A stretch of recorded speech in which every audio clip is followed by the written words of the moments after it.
Bon après-midi, bonjour ou à vous tous. Euh, Vous qui assistez à cette session, puisque depuis hier, on avait parlé de la technologie qui pourrait nous aider dans l'élimination du paludisme. Cette session porte sur la pérennité de ces outils et notamment concernant l'avenir des outils numériques pour l'élimination du paludisme. Nous avons eu DHAS qui a révolutionné la numérisation des données sanitaires en Afrique récemment, mais également dans les pays endémiques ou souffrant de le paludisme. Je pense que c'est un très très bon début, mais beaucoup est requis. Et comment nous pouvons pérenniser ce travail? C'est ce que nous allons discuter dans cette session. Non seulement pour présenter les expériences des partenaires nationaux, internationaux pour engager des intervenants pour renforcer l'éthique en matière d'élimination du paludisme. Mon nom est My name André is Courtieu Andre Chouatieu et and je I work travaille for pour la médecine, pour la Medicine for Malaria prévention contre Venture, le paludisme, where I où mainly je dirige lead the chemoprevention le interventions. portefeuille intervention et prévention. Avant de commencer, j'aimerais vous parler de quelques règles administratives. Vous avez de l'interprétation en simultané en français et en anglais. Vous avez les deux langues. Et quand vous pouvez le voir, hein, avec cette flèche rouge, vous appuyez sur l'interprétation et vous sélectionnez votre langue de prédilection. Vous avez également des boîtes de discussion sur lesquelles vous pouvez utiliser pour poster vos questions, pour poser vos questions aux intervenants et aux panélistes. C'est un grand plaisir pour moi de co-présider cette session avec Melinda Murray. Alors, Melinda est responsable de programme principal dans la Global Health Research and Development de la fondation Bill et Melinda Gates. L'objectif est de faire face aux problèmes en matière de recherche et développement, mais également la préparation aux pandémies et les réponses en recherche et développement, y compris la production de vaccins. Elle surveille les premiers concepts pour le GSK ACSS, vaccin ACSS de GSK contre le paludisme. Melinda a commencé la production au début de sa carrière. Parole à Melinda pour qu'elle puisse présenter le panel et nous pourrons commencer ou pourrons sauter directement dans la discussion. Merci beaucoup André, vous savez c'est un grand plaisir de co-présider cette session avec vous. Merci à MNV d'avoir mis ce travail ensemble. Beaucoup de choses ont été discutées au cours des 2 derniers jours. Je pense que ce sujet dont nous faisons face est d'une importance cruciale dans l'évolution des outils numériques pour la lutte contre le paludisme. C'est un privilège, mais de vous présenter les panélistes d'aujourd'hui et vous savez, j'ai interagi beaucoup avec eux et je suis ravie de la session qui nous attend aujourd'hui pour apprendre un peu plus sur ce qu'ils ont à dire. Alors, je vais faire une introduction rapide de chacun des panélistes pour que vous puissiez comprendre d'où ils viennent et leur domaine de concentration. Et puis, nous irons vers les questions. Et une autre partie qui est importante, vous avez une session questions-réponses et un bouton questions-réponses. Donc, si vous avez des questions que vous voulez poser, vous pouvez les poser sur la boîte questions-réponses. Et vous avez également la boîte à discussion. Vous pouvez vous présenter pour que d'autres personnes puissent savoir qui est là en tant que participant. Faites-le et vous pouvez également poser des questions sur la boîte à discussion. Donc, dans les 2 cas, c'est acceptable. Maintenant, on veut que cette session soit aussi interactive que possible et on veut que les gens puissent ressortir avec des informations importantes. Pour présenter nos intervenants, nous avons Dr Karen Carlander et elle est conseillère de santé principale de l'UNICEF. Elle est également co-chef de file et alors, je vais revenir. Elle est cofondatrice et chef de file du Centre de santé numérique d'excellence. C'est l'effort dirigé par l'UNICEF pour livrer d'assistance technique aux gouvernements nationaux. Et c'est le sujet c'est la pérennité du déploiement des solutions de santé. Elle a vécu en Ouganda et pendant quelques années et actuellement elle est professeure associée dans le département de la santé mondiale à l'Institut de Conetta. Dr Meredith Stackham est avec nous. Elle est conseillère technique régionale de santé avec en matière de nutrition. Elle aide à organiser cette session et elle soutient les efforts pour lutter contre le paludisme et un travail numérique a commencé dans 2 pays africains. Et un des pays est en phase d'explorer ces outils. Donc nous allons avoir un aperçu sur le travail qui est fait dans ces pays et des parties prenantes qui sont impliquées dans ces efforts. Et nous avons également Dr Aïssa Hamed, qui est conseiller principal régional au sein de l'UNOPS dans ce cluster régional. Il a de l'expérience à travers plusieurs régions et non seulement au sein des Nations Unies et en dehors des Nations Unies. Et il va partager avec nous cette expérience extraordinaire. Donc, soyez les bienvenus à nos chers panélistes et je vous remercie pour le temps que vous prenez et il me tarde de rentrer dans le vif du sujet. Alors, je vais commencer par une question assez générique. Alors, qui est la suivante? Vous savez, comment avez-vous des domaines de la numérisation qui pourraient affecter les programmes de lutte contre le paludisme sur le terrain et dans les pays? Et notamment, est-ce qu'il existe des exemples que vous pouvez partager qui mettent en lumière et qui mettent un accent sur certains défis en matière de pérennité et d'intégration de ces outils dans le système de santé? Alors, nous commençons avec Aïssa. Et si vous pouvez répondre à cette question, Aïssa. Bonsoir, je suis au Vietnam, donc c'est le soir, mais je suis ravie d'être présent avec mes collègues du CRS. Nous travaillons avec MMV. Quelle excellente question en fait. J'appuie la numérisation des systèmes d'information en Asie. J'ai passé 10 ans en travaillant avec les ministères de la Santé, de l'OMS, avec les partenaires techniques, le PMI et d'autres partenaires et les collègues pour mettre en œuvre des outils de lutte contre le paludisme et nous voyons également comment nous pouvons déployer ces outils pour éliminer le paludisme et également l'immunisation contre le paludisme. Nous voulons pas ces données pour compter les nombres, mais nous voulons ces données pour intervenir et éliminer le paludisme. À travers ces 5 dernières années, j'ai pu voir du partenariat, de direction, des parties prenantes et du gouvernement pour introduire ces applications.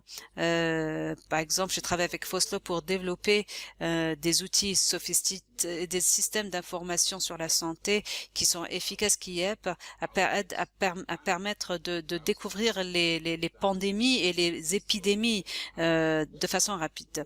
Malheureusement, deux fois, la pandémie ou l'épidémie se dissémine de façon rapide et ces outils nous permettent d'intervenir rapidement et de contrer ces maladies. Ce sont des outils ces outils ont été déployés au sein des communautés et soutenus par ces efforts. Et nous avons bien sûr beaucoup d'appui de l'OMS, les bureaux techniques pour s'assurer que les directives sont disponibles. Et l'élément de pérennité est très important. Ce sont des études intégrées par le ministère de la Santé, par les travailleurs de médecine communautaire au niveau régional et ils sont des outils simplifiés. Ce qui est important, c'est important d'avoir toutes ces compétences. Mais là, c'est en quelques mots, juste pour ces partenaires, j'aimerais juste mettre en lumière ces partenaires qui travaillent ensemble pour livrer ce service, mais d'avoir cette perspective venue concernant comment garder, mais également permettre à ces outils de se développer. Terminé. Merci beaucoup. Meredith, je vous donne la parole. Meredith. Oui, en fait, j'aimerais convenir sur que Aïssa avait dit, sans la numérisation, on ne pourrait pas être plus efficace et d'avoir plus d'impact et d'avoir à travers nos programmes du paludisme. Les personnes avec qui j'ai parlé, ils apprécient le fait sur comment un ITM ou bien une campagne MMP est déployé en temps réel et cible les énergies où ceci est requis. Ils m'ont dit également encore une fois fois que ceci permet la supervision plus efficace. Je pense que la numérisation a donné la communauté du paludisme un accès aux données que nous n'avons pas eu auparavant ou n'avons jamais eu aussi rapidement auparavant. Donc, par exemple, l'année dernière, nous avons travaillé pour soutenir une campagne au Bénin, PMA, une campagne PMA au Bénin. Mais la première fois que nous avons pu calculer le pourcentage d'enfants qui avaient reçu les 4 cycles, et ce chiffre était nettement plus bas que ce que les autres parties prenantes attendaient qu'il soit. Et ceci a généré une conversation assez importante. Et c'est ceci un peu ce qu'on réalise, c'est que vous ne pouvez pas régler un problème si vous ne reconnaissez pas son existence. Donc ces données nous permettent de voir de nouveaux défis et de mieux d'avoir des conversations et enfin de cibler nos interventions pour soulever ces problèmes ou pour régler ces problèmes, désolé, en donnant les parties prenantes, les quartiers communautaires, les gouvernements, les chercheurs et toutes les personnes qui bénéficient d'une vision de données plus complète, plus profonde et de données plus faciles à utiliser. Ceci permet d'aider les programmes du paludisme à mieux comprendre ce qui fonctionne pas et de régler les défis afin de prendre des décisions basées sur des preuves et être redevable pour des résultats aussi importants que possible. Donc, alors que nous prospérons, nous allons vers une élimination du paludisme. Un autre bénéfice, c'est que le bénéfice ne s'arrête pas avec le programme de paludisme. Ces outils et ces données qui peuvent être exploitées pour les autres systèmes de santé au niveau de, par exemple, j'ai parlé à certains quartiers ou districts, ils sont ravis de voir comment ils peuvent utiliser des données de population, compléter les informations pour prendre des décisions sur d'autres besoins sanitaires. Donc, on ne devrait pas sous-estimer, selon mon point de vue, comment la numérisation des programmes de paludisme pourrait nous informer et même aller au-delà pour couvrir d'autres maladies. Super. Alors, on peut revenir vers cette question concernant les bénéfices pour les autres programmes. Et dans les exemples où ceci a été documenté, on reviendra vers cette partie. Karen, la parole est à vous.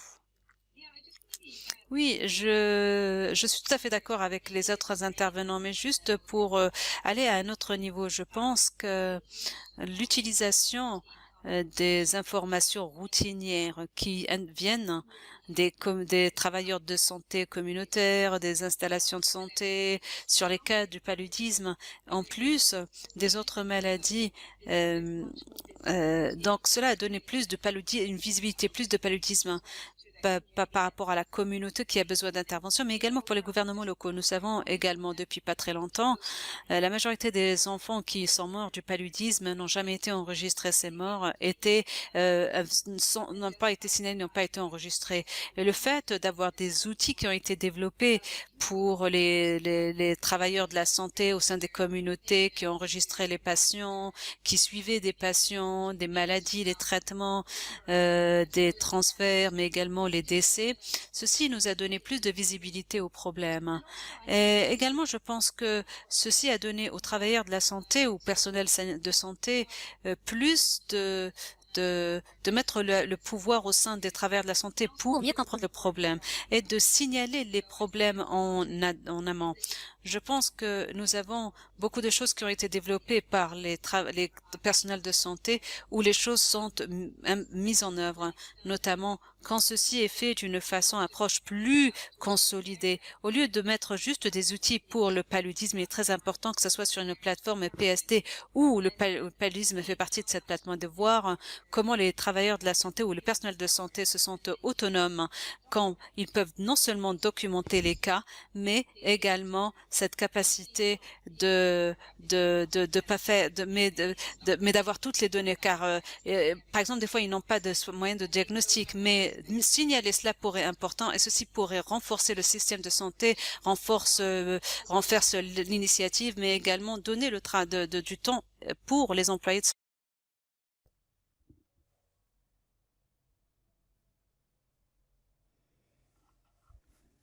Oui, merci. Vous plantez bien le décor. Concernant donc vos commentaires et vos visions. C'est un point de départ pour présenter ces outils.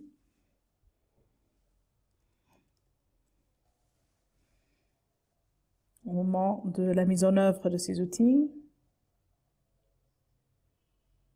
le système devrait donc considérer à certains aspects au moment de la mise en œuvre de ces outils. Vous avez parlé donc de l'inclusion,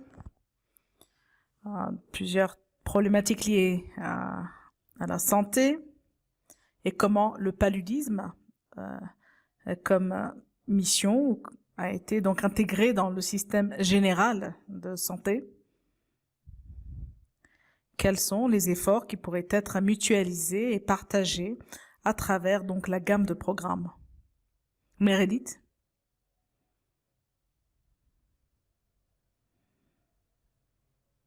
C'est une question trop importante. Je démarrais par les défis. Nous avons eu un grand retour sur les différents défis. Pour résumer, il faudrait qu'on puisse considérer la sensibilisation à court, moyen et long terme. Il faudrait réfléchir à comment on peut donc renforcer les capacités au niveau local, à l'évolution nécessaire au fil du temps, que les capacités ne sont pas une chose statique, mais plutôt dynamique. Il faudrait ainsi composer avec un plan de transition. On devrait aller au-delà du déploiement d'un outil digital, d'un outil numérique. Il faudrait aussi faire le suivi de l'évolution de cet outil dans cet exemple d'utilisation dans le cadre de la lutte contre le paludisme.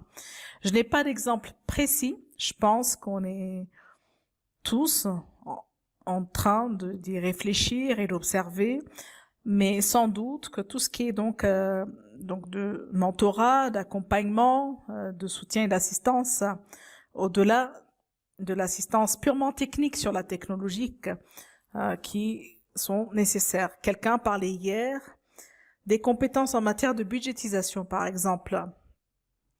Et ceci a eu un grand écho auprès de moi. Cela fait partie des défis, c'est-à-dire garder à jour ces compétences-là et ces aspects-là. Ensuite, nous avons mené plusieurs efforts en matière d'intégration avec la campagne SMC ou CPS, ensuite intégré avec la campagne de maladies tropicales. Ainsi, empruntant donc les outils utilisés par des campagnes précédentes, il y a eu des avantages tout à fait évidents, notamment une meilleure aisance pour l'utilisation de ces outils. Il y a eu des inconvénients aussi, certains aspects étaient plus difficiles qu'attendus. En gros, l'introduction à une approche intégrée est un défi à ne pas sous-estimer. Donc même avec l'adhésion vis-à-vis de l'intégration, attendez-vous à un certain niveau de réticence et certains vont chercher à garder, à maintenir le statu quo et donc certains changements vont prendre du temps. Et l'intégration implique également un certain nombre de compromis et des questions de confiance. Alors, j'ai eu l'écho de la part de quelques parties prenantes sur le fait que des données provenant d'autres sources qui devraient encore faire leurs preuves en matière de qualité. Donc, ceci exige donc une motivation. Par exemple, quand vous réfléchissez donc au cycle budgétaire ou encore des cycles de projet, il y a des défis à long terme. Je pense qu'ultimement, l'avantage de la digitalisation au niveau des systèmes, bien sûr, ont leur avantage, mais il ne faudrait pas donc sous-estimer le ratio avantages et investissements. C'est un calcul assez compliqué d'ailleurs. Donc oui, à l'intégration, c'est très facile d'ailleurs de se focaliser sur ce que vous faites, mais est-ce que la population en tire un plus grand profit de cette efficacité? Et il faudrait aussi composer avec le temps et l'énergie nécessaire, supplémentaire nécessaire en amont. Merci beaucoup. Alors, qu'avez-vous à rajouter, Karine, à ce sujet? Alors, je verrai les choses du point de vue d'un écosystème de santé digitale. La question, donc la communauté paludisme, la communauté VIH-Sida, encore santé maternelle, qui se regroupent dans l'utilisation d'un système qui se repose de plus en plus sur des outils digitaux. Il y a à mes yeux 3 couches différentes. Ceux dont ces communautés auraient besoin, qu'il s'agisse de paludisme ou autre. La première couche étant, ou le premier aspect étant donc des services partagés, donc l'inscription en matière de services de santé, des systèmes de gestion d'information en matière de santé. Donc, les investissements des bailleurs de fonds étant très verticales, on ne considère pas forcément le fait de compter sur des services partagés soit utile pour tous, mais par exemple, prenez le Madagascar, qui, à l'encontre de la nature même du repositoire de données qui est donc le DHIS, le Madagascar en comptait 11, donc un système par programme. Alors, c'est là où chacun d'entre nous a la responsabilité de s'assurer que le système est donc transversal, bénéficie à tous, avantage tous, et la communauté paludisme doit s'assurer que les bonnes données sont utilisées au bon système. Les fiches de notation, par exemple. Il faudrait qu'on arrête de continuer à travailler de manière isolée. Il faudrait à tout prix chercher à éviter les doublons. Deuxièmement, pour ce qui est donc des dimensions de santé numérique, beaucoup des données qui nous servent aujourd'hui viennent donc des consultations quotidiennes, donc des systèmes de routine. On ne peut les analyser, ces données, uniquement sous l'angle d'un agent de santé. Est-ce qu'on a vraiment besoin d'une plateforme de recueil de données axée sur le paludisme? Nous avons déjà vu les agents de santé très démoralisés avec le travail qui leur est demandé.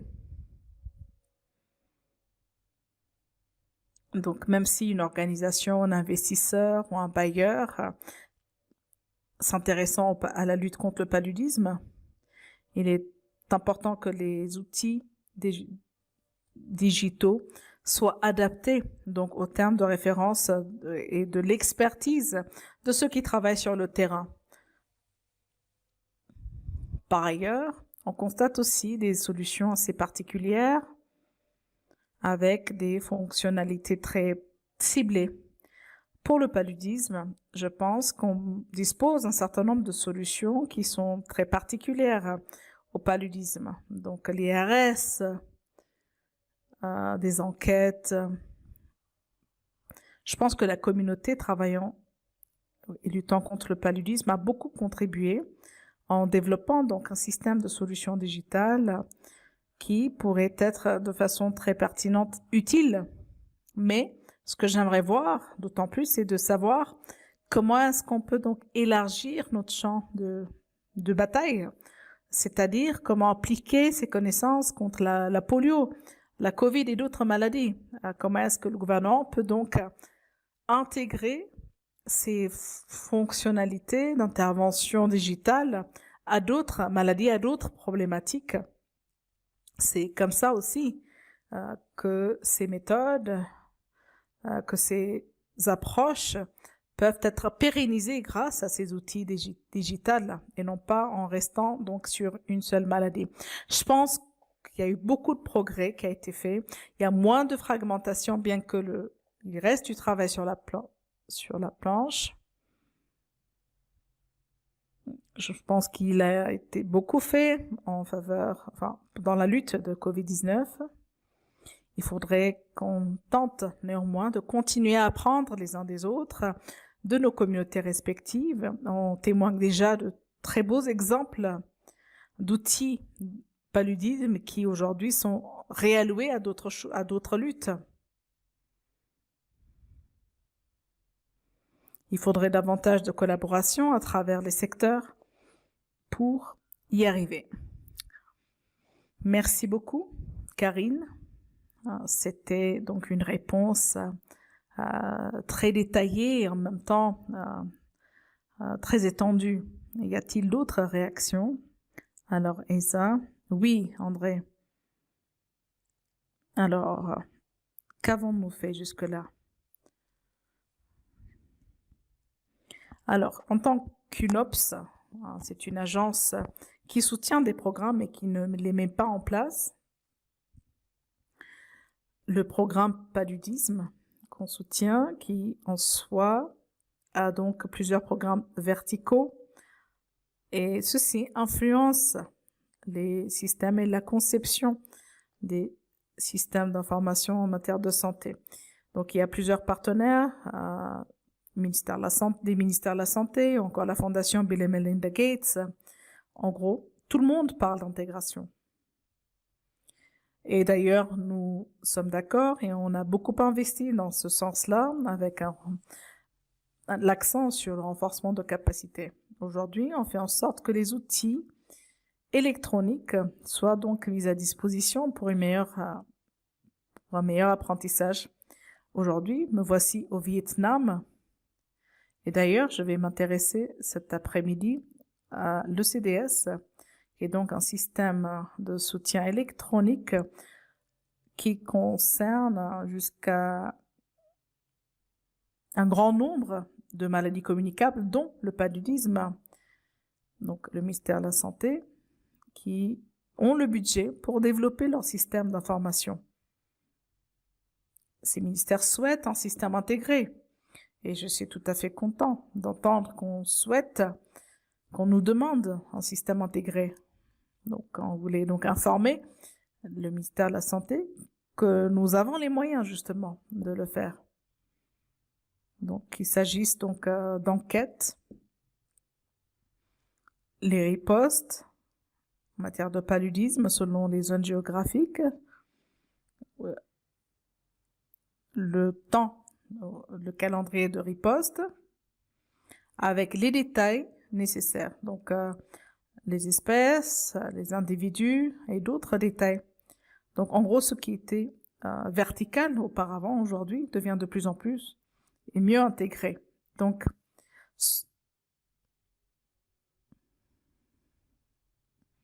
ceci, cependant, n'est pas facile. Nous sommes un partenaire technique. On reconnaît qu'il y a donc des outils et d'autres partenaires techniques tels que l'USAID qui vont également réfléchir aux solutions les plus adaptées. Donc aujourd'hui, le Vietnam va donc dans le sens de l'intégration des maladies, mais aussi des systèmes d'assurance, voyez-vous. Donc l'idée étant de simplifier l'accès au système d'assurance et c'est une avancée très importante et l'intégration doit être épaulée. Il faut toujours continuer à plaidoyer en faveur de l'intégration et aussi démontrer comment ces outils interopérables vont pouvoir répondre aux besoins du programme. Bien évidemment, le comportement est un aspect vital.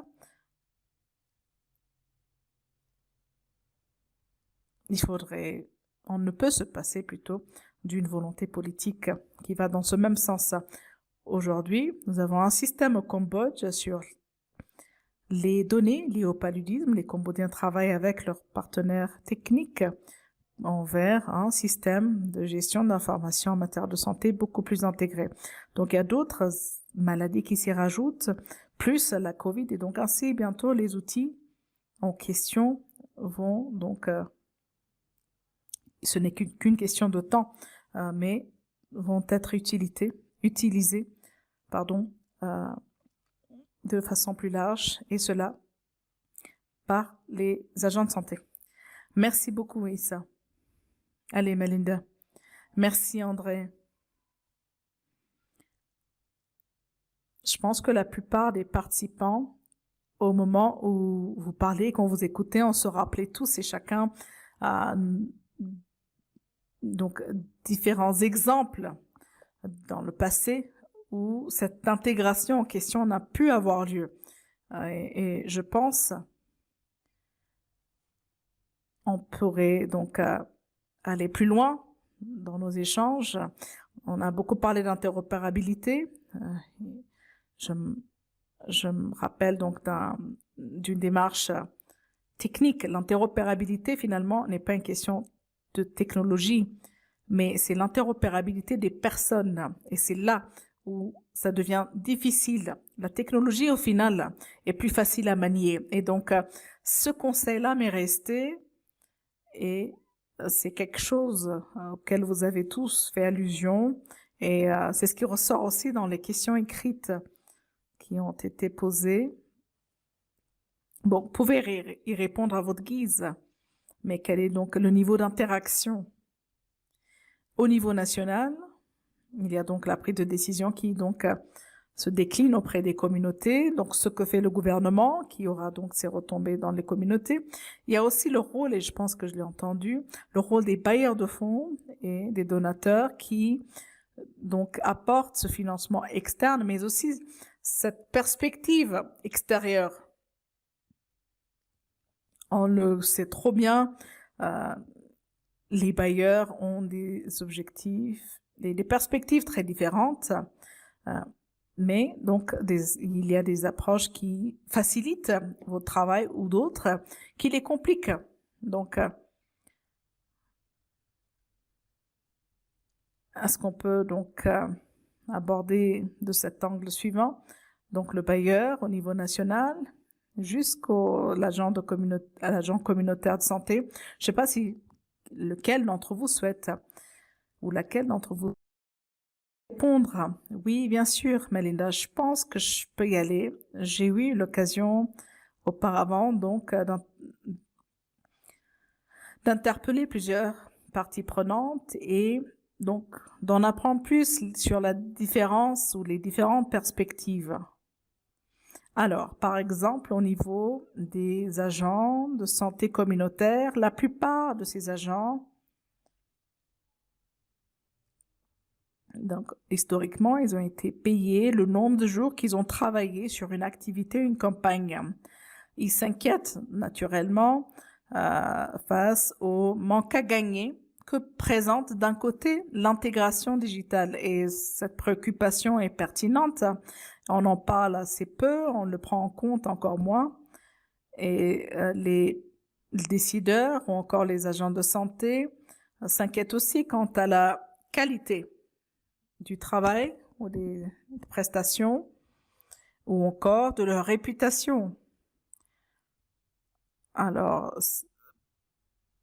les agents de santé ont communiqué le suivant, comment certains ménages, par exemple, enflent leurs chiffres lors des sondages, des enquêtes, pour pouvoir être éligibles et bénéficier d'une certaine aide.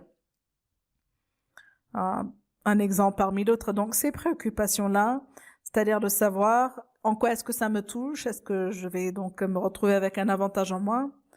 Et donc, il faudrait ne pas oublier donc cette prise en compte de la valeur et du risque que pose l'intégration.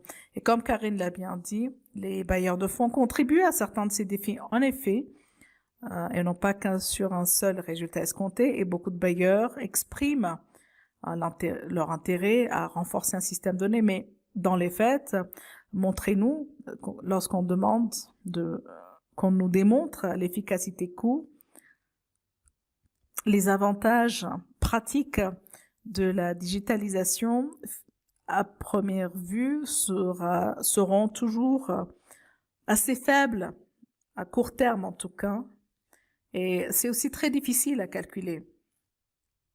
Ainsi,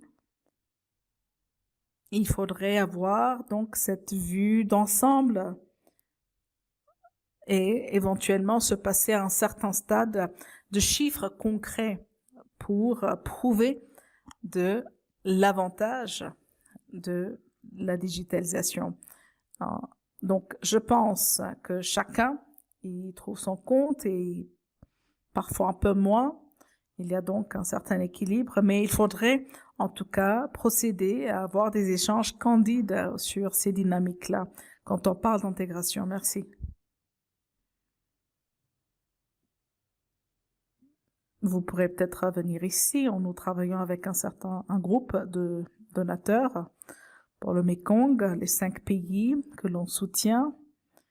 Et tout n'est pas parfait, mais nous avons pu constater que, non, je ne peux parler au nom de nos bailleurs principaux, notamment le Fonds mondial, mais ainsi que la Fondation Bill et Melinda Gates, encore USAID, les gouvernements nationaux, la Banque asiatique du développement.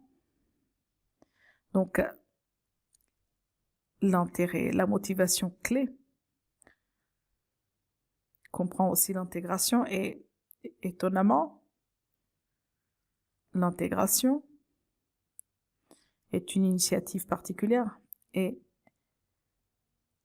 commune à tous ces bailleurs, mais avec une autre vision. Donc, ceci a été traduit en une action. Par exemple, quand nous avons commencé à numériser le système d'information, donc en Birmanie, où j'ai passé au-delà de 9 ans, il a été question donc d'accès au système de santé avec une majorité de bailleurs occidentaux. Et on a cherché également à travailler avec des chercheurs universitaires. Donc, ce système numérisé en vue d'une intégration au Laos comme au Cambodge, ainsi que le Vietnam.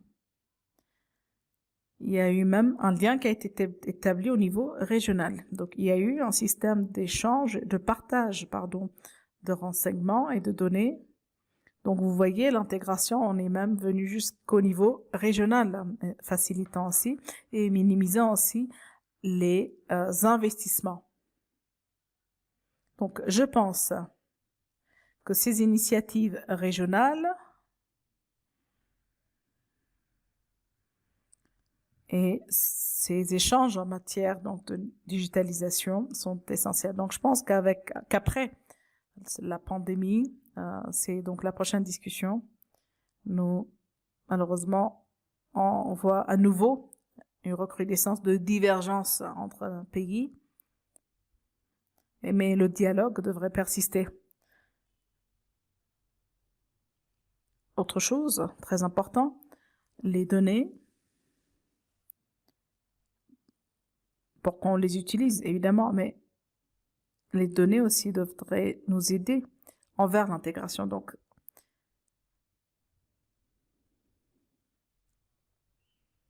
si les données proviennent donc d'un même individu, on peut avoir ainsi l'option d'utiliser plusieurs données vis-à-vis du même individu. Maintenant, personne aujourd'hui ne souhaite travailler avec des systèmes trop sophistiqués, trop lourds en matière de données et de rapports. Donc, il faudrait donc simplifier et toujours continuer à parler en faveur de l'argument de pourquoi on a besoin de données.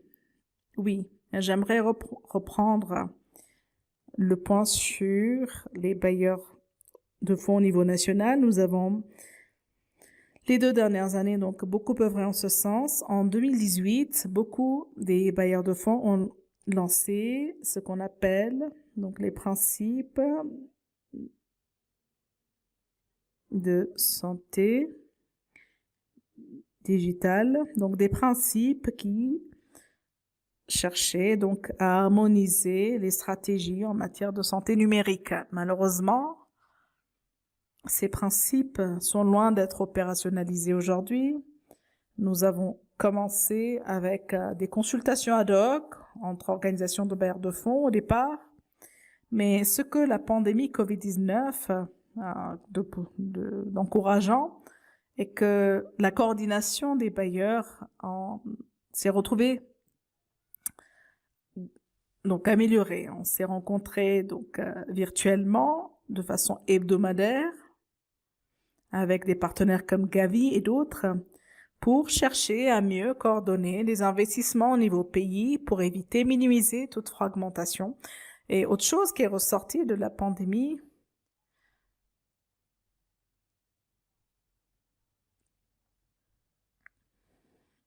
et qui touche aujourd'hui au système plus généralisé de santé, notamment en matière de coordination des investissements autour de la distribution du vaccin Covid.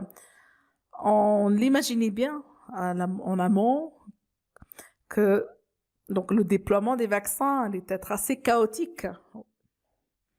Et donc, à travers le Centre d'excellence de santé numérique, et DICE par son acronyme, DICE, avec UNICEF, l'idée est donc de mieux coordonner l'investissement en fonction de ce que demandent les pays et ce que les gouvernements nationaux aimeraient prioriser au lieu d'imposer des solutions de façon verticale ou des solutions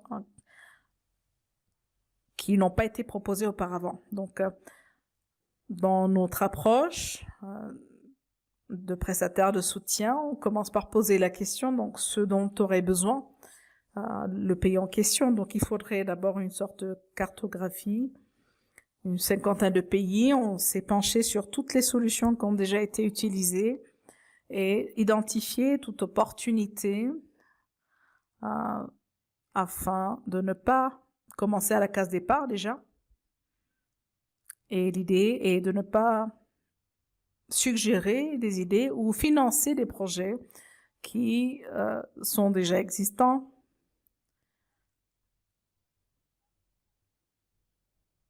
Par ailleurs, il est question aussi d'aider les gouvernements à décider de manière renseignée sur ce qui conviendrait le mieux à leur pays et leur population. Ce qu'on essaie de faire, c'est de ne pas se focaliser entièrement sur le DHIS2 comme étant la seule solution. C'est déjà une avancée remarquable, mais ce ne devrait pas être la seule solution. Et bien entendu, on va toujours encourager un autre système interopérable, évidemment, avec le DHIS. Il est également question donc de, encore une fois, éviter de partir de la case départ, mais aussi de construire et consolider sur ce qui a déjà été fait. Donc pour ce qui est donc du financement des projets, un financement de projets donc implique souvent de nouveaux outils, parfois inutiles, mais plutôt de laisser les gouvernements d'avoir donc le pouvoir et les renseignements pour formuler une stratégie efficace, pérenne. Donc, on fête notre premier anniversaire, mais l'on considère déjà ce mouvement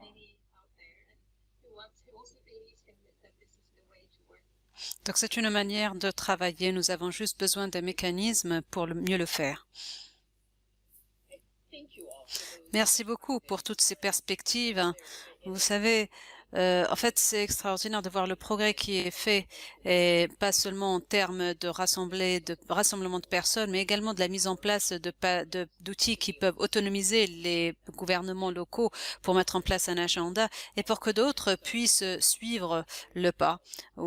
Merci pour ces questions et ces réponses que je pense sont pertinentes et qui donnent également bon exemple par rapport à tout ce qui est confidentiel.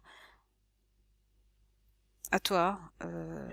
Merci beaucoup, Melinda. Merci pour toutes ces informations. Vous savez, c'est beaucoup d'informations. La numérisation est un sujet pertinent. Je découvre beaucoup de choses. Je travaille sur SSM actuellement et je découvre maintenant ce qui est fait en dehors du SMC. Et peut-être que vous ne le savez pas, mais l'intégration a été prononcée au cours. Peut-être les dernières minutes, à peu près 50. Le mot intégration a été mentionné 50 fois. Donc, c'est la voie à prendre, en fait. L'intégration est le mot-clé. C'est quelque chose que Karine vient de dire. C'est que le DHS, l'outil DHS2 capture ne peut pas tout faire, car l'interopérabilité est importante. C'est un autre point qu'il faut souligner. Qu'est-ce que vous pensez serait l'avenir des TIC pour l'élimination du paludisme et comment pouvons-nous y parvenir? Car apparemment nous savons tous ce que nous devons faire, mais pourquoi ceci n'est pas fait? Comment réussir? Comment y parvenir? Meredith.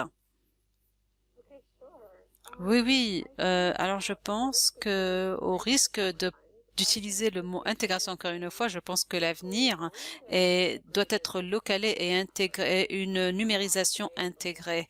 Nous avons beaucoup parlé et vous savez, ça n'a aucun sens d'avoir des programmes sur des maladies, beaucoup de programmes de maladies. Il est important d'unifier ces programmes et il est difficile pour les partenaires et pour les gouvernements de les gérer. Il est important d'avoir un modèle intégré, unifié. Nous devons nous assurer d'avoir une appropriation de la numérisation avant qu'elle ne commence.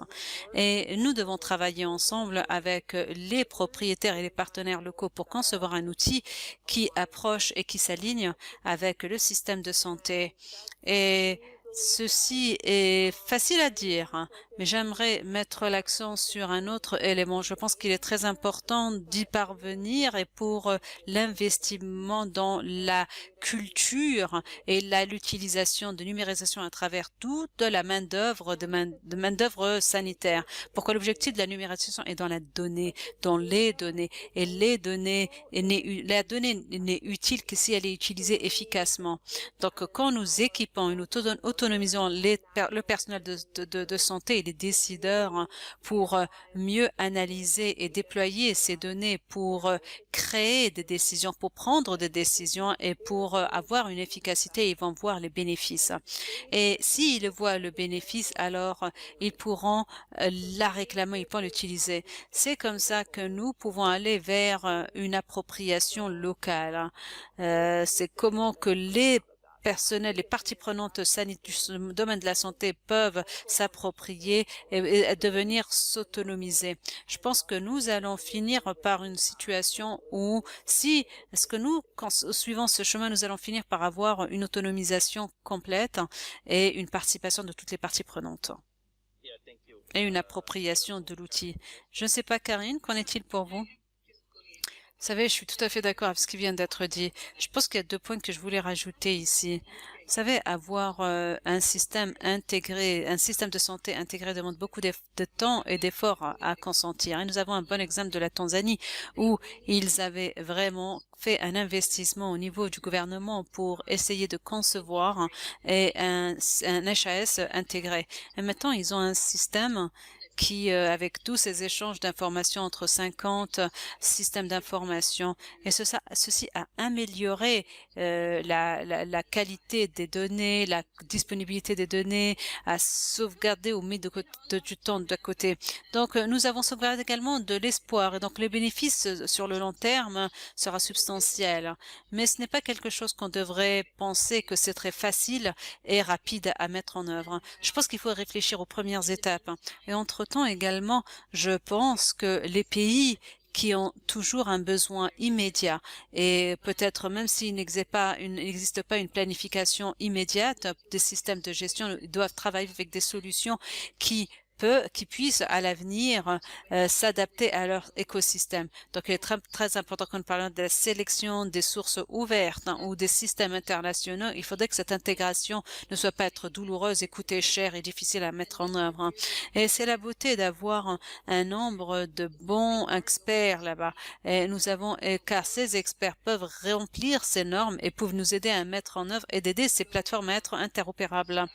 Donc, c'est un élément que j'aimerais souligner et que nous utilisons le mot intégration énormément. Oui, mais l'intégration n'est pas aussi facile. Si nous regardons, par exemple, un exemple très simple, la liste d'installations de santé, nous devons avoir des données administratives, nous devons savoir où les cas nous proviennent, d'où et l'action est requise. Beaucoup de pays n'ont pas un enregistrement, un inventaire, n'ont pas un système réel d'inventaire de santé où ils ont des données sur chaque fonction. Et il en résulte que ceci va affecter le système de santé. Cet inventaire ou cet enregistrement des données aide en utilisant des noms et c'est un exemple assez simple où l'intégration des données ne réussit pas. Pourquoi? Parce que nous n'avons pas un service partagé. Et encore une fois, c'est là où c'est important, où toute personne qui travaille dans un domaine des maladies doit se rassembler et investir dans un service partagé, pas seulement le paludisme, ou bien non, il faudrait qu'on ait une seule source d'information. Et c'est la même chose pour l'enregistrement du personnel. Nous avons besoin d'un enregistrement pour les travailleurs du paludisme. Nous devons avoir un enregistrement de tous les employés ou les personnels de santé. Et c'est là ce que je voulais souligner, ce besoin d'investir dans ces services partagés qui bénéficient à tous les programmes. On peut parler de l'intégration en tant qu'on le veut, mais ceci ne se fera pas. Nous devons parler tous le même langage. Nous devons avoir la même liste principale. Très bien. J'aimerais rajouter ma voix à ce que Jessica et les autres viennent de dire. Ça va être l'avenir pour la numérisation du paludisme. Si nous voulons éliminer du paludisme, nous devons tirer profit de ces solutions. Mais également, nous devons renforcer les capacités. Nous devons continuer à investir dans les capacités. Nous devons communiquer, nous devons avoir des systèmes de santé, nous devons occuper tout l'espace. Ça veut dire aller dans les zones rurales, nous devons nous concentrer juste sur les grandes villes. Et vous savez, nous travaillons sur 30 000 installations de santé communautaires. Et ces installations utilisent ces outils, les tablettes, les téléphones portables, pour sauver des vies, nous avons travaillé au Cambodge, au Vietnam. Nous travaillons avec le personnel de santé communautaire. Nous devons continuer la formation. Nous devons mettre en place des SOP. Nous devons améliorer la connexion et la connectivité, quel que soit le coût, quel que soit, ce sont des gens, le coût va être bas. Vous savez, ces gens n'ont pas beaucoup d'avantages, mais l'avenir, si nous mettons tous ces renforcements de capacités, quand nous renforçons les capacités de ce personnel communautaire, nous aurons une intégration complète et le résultat se fera voir à l'avenir. Merci beaucoup, Aïssa. Vous savez, nous avons quelques minutes avant la fin de cette session. Je pense que nous avons des questions sur la boîte à discussion. La majorité on nous a répondu en parlant d'intégration et d'interopérabilité. Nous avons déjà discuté ce sujet, nous avons parlé de ceci. Nous avons une question également sur souvent les programmes sont soutenus par des partenaires pour un nombre limité d'années. Je pense qu'Karine Meredith avait parlé de cela. Les plateformes viennent et partent. Comment faites-vous pour que les plateformes soient appropriées par le ministère de la Santé, pas seulement techniquement, mais également technologiquement? Je ne sais pas si quelqu'un pourrait répondre. Meredith, est-ce que vous voulez répondre à cette question? Vous savez, j'aimerais rajouter une partie. Je pense que c'est une excellente question. quelque chose que nous n'avons pas discuté encore, hein, c'est, vous savez, ceci revient premièrement à le renforcement de l'approche du ministère de la Santé. Nous devons également faire en sorte à ce que le ministère de la Santé ou la structure du ministère de la Santé soit financée de façon différente pour soutenir ces systèmes et d'être à l'avant. Donc l'objectif, c'est que doit se poser la question, est-ce que le ministère de la Santé est la partie prenante principale, ou bien est-ce que nous devons avoir un ministère de la numérisation et même peut-être on pourrait avoir plusieurs parties, peut-être le ministère de la Santé, de l'Éducation et un autre. Donc en fait, c'est une conversation qui est plus haut que la discussion de plaidoirie et ça va au-delà, c'est une conversation qui doit se faire au niveau du gouvernement. Est-ce que nous avons des commentaires supplémentaires, Belinda? Vous savez, je pense que ceci répond aux questions que nous avions dans la boîte à discussion. Juste concernant les 5 dernières minutes, je pensais que peut-être la façon avec laquelle on pouvait terminer cette session, et chacun d'entre vous, si vous pouvez dire qu'est-ce qui vous enthousiasme? Si vous regardez, par exemple, ce que vous devez faire dans l'année à venir ou bien les 10 ans à venir, qu'est-ce qui vous donne de l'espoir concernant ce problème de pérennité ou quelles sont les opportunités qui pourraient se produire? Alors, on va commencer avec Essa. Alors, je suis enthousiaste alors que nous approchons l'élimination du paludisme. Le dernier cas du paludisme va être traité à travers un téléphone portable et je serais ravie d'avoir l'Internet.